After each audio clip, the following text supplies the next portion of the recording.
Hey guys, it's Eric here at Farpoint Farms. Check it out. It's the Vevor 60-gallon sandblasting cabinet or blasting cabinet. This is what we're going to be playing with today. I've got a whole video for you here on assembling this thing and just kind of a general overview. Now, the very first part of that got a little bit disappeared because I had a little hard drive issue. First one we've ever had here on the channel. But that is just assembling this top part here. And let me just go through that with you. You are going to put, your top piece is going to be on top of everything, and then your side, front, and back and are what goes together next. The rest of the video is all there, so let's get started on it, and well, yeah, let's do that right now. All right, so next up here, I've moved the top part off screen here, but we're gonna be assembling the hopper, and that's this part here. And as you can see, like the other half, this is all nicely foam coated, so we kind of have an idea where all this stuff goes, and I believe it's going to go like that.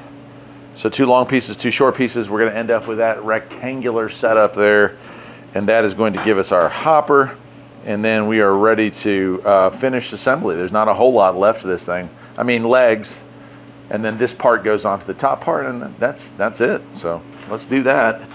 Cool. So once we got all that attached, then we're going to put on this, which is our hopper box. Something to notice with this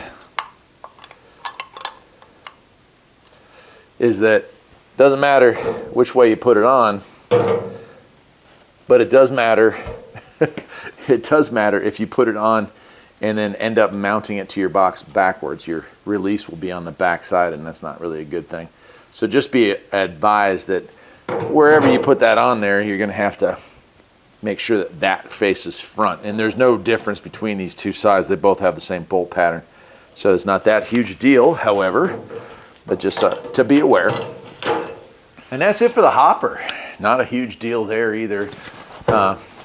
Just take your time and hopefully don't screw up. This one I actually put together properly the first time, unlike that top where I had to slide the top back in there. So the next step is to attach our legs. I'll move this out of the way. We're going to bring the main box in, lay it on its back, and we have our 4 legs that we're going to put in there. And then the last big step here is all of our, like the tray pieces. There's 2 of them there. One's for fine, one's for large. In between this and the top piece, it's kind of our bottom, our false bottom, I guess it would be called. We'll attach all of that together once the legs are in place, and the very last step is just putting the bottom support on. Now, after I'm done making this video, they gave a huge thing of caulk. I'm gonna go in here and caulk the you-know-what out of all of this stuff, because you don't want any sand getting out of here. The least amount of dust that you can create into your environment, the better it is for your lungs. It recommends, of course, wearing a respirator and safety equipment, which is a good idea, because any silicates get into your lungs, it can cause terrible lung problems. And coal, if you're using coal slag, which is not recommended for this machine, highly explosive with the vapors. Walnut shells being about the only thing that's somewhat safe to actually sandblast with, but it's also very soft abrasive, so it's not exactly effective. But I'm still on the fence as to what sand I'm going to use. Probably glass bead, but it comes with its own set of worries. So let's get this out of the way. We'll get this over here. I'll start attaching our legs. Right, so once you have the legs installed, you can see I also added my air fitting here. Now, one thing I'm going to do differently, the Vevor comes with a barbed fitting to hook an air line to it. I'm not going to use that on the outside. I'm going to use a regular fitting for my air tools here. And so I've got one of those laying around. I'll add that later. That is where I'm at. Next step is attaching the bottom half, the hopper part, to the top. Before I do that, I'm going to take my hopper and I am going to use the silicone, where is it? Here it is, that they provided, and they gave us a lot of it. This stuff here, a full tube of it. I'm going to caulk every seam I can find. And I'm going to do that for both the bottom and the top. Now, while I'm not going to film that, that is probably the best thing you can do before assembling all this, because after the bottom half is put on, you really can't get to any of the seams. You could caulk it on the outside. It's not going to be very aesthetically pleasing, but it'll work. Or you can do it right now and caulk the inside. I'm choosing to do it from the inside. I'm gonna put some latex gloves on and kind of go through that real quick, both in here and in there. And then of course, the last piece, this piece that connects the two, that one there, I'll caulk once everything's in place and I can go through the side door here and kind of reach in and get to it. But it's important. So you don't want to inhale any of the toxins that are coming through this. It may not be that the sand or the glass or whatever media you use is bad for your health, but what is bad for your health is the stuff that you're spray painting off, lead paint, you know, cleaning off a flywheel or something like that. You might have asbestos from a clutch disc on it or something like that. So you want to be careful with what you're sandblasting as well as the sand or media you use as well. I'm going to caulk it and then we're going to move to putting these two together. All right, with everything siliconed up, we're ready to put these two pieces in. It's our mesh and basically the separation and the gasket for the hopper.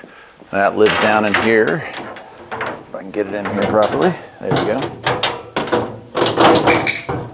Like so. And I've got that in there. It's going to flop around, of course, because you can pull this up to get to it, clean through these slats.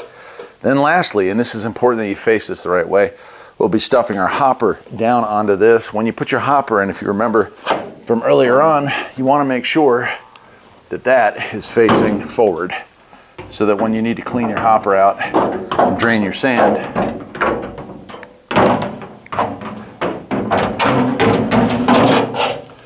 oop, there we go, like so. So that's facing forward. I need to release that to let the sand or media out. We got access to that pretty easily.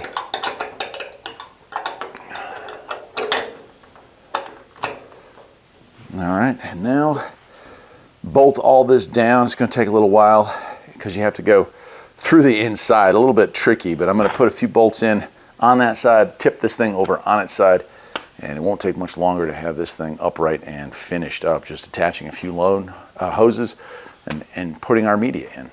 Let's go.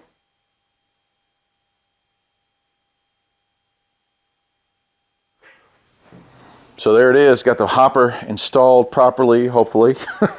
Nicely sealed up on the inside with the last of the caulk. And the last piece to install is this right here. And I can't remember which way it goes. I think it goes with the tray facing flat like so. But this is like giving rigidity to the legs and giving rigidity to that as well. So that is where it ends. I'll go ahead and attach that and we're ready to tip this thing up and just hook up the air lines, and then it'll be part two. Part two, I'll go ahead and I will get some sand in this thing and we'll fire it up. So let's keep going. So there it is. Put the foam on here for this part here. We're going to open this up and finish attaching our hoses to our air line here. So one line here is going to go, that's this line. This is our media. So we'll put that in there with a clamp. I won't clamp it now. This smaller line here goes to a barbed fitting on the inside, and that is for our air. So this one kind of goes down into the bottom of the media. This does feel a little soft. I might upgrade that at a later time, but we'll see. I mean, I don't know exactly what to expect out of that, but that's what's next. Oh, well, it's a little hard to see here, but I've got my air line installed, and the other part, the sand sucker upper part, is down all the way to the bottom of my hopper. So I'll close this up. Well, I won't close it up.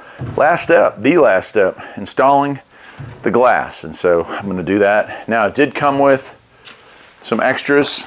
These are extra screens. Sand is going to mess up the glass really quickly. Just blowback will actually cause it to be really foggy. So they gave you some spares. First I'm going to install it, and then I'm going to install one of these, and then that's it. There it is, my friends, the Vevor 60-gallon sandblaster cabinet in all its orange glory. I love it. Check this thing out. Nice. Got my protector on. I did end up putting a slight bead of silicone around that window frame just because I'm trying to seal it up as good as I can. Now you could seal it from the outside. So far I have sealed it from the inside everywhere that I could think of, but we'll look if there's a leak, you know, around the base or something like that. I can always add it. Thought maybe adding it around that, but again, we'll see. We'll see what shows up on it.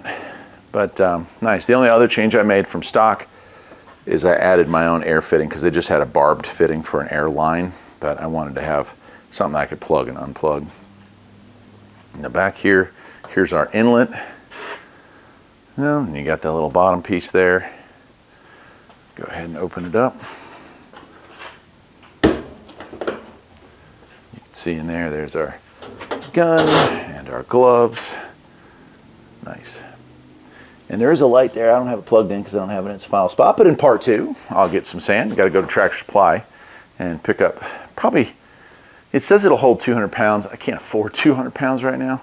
So I'll probably just buy a 50-pound bag and see where that takes us. And we'll give it a shot. Stick around.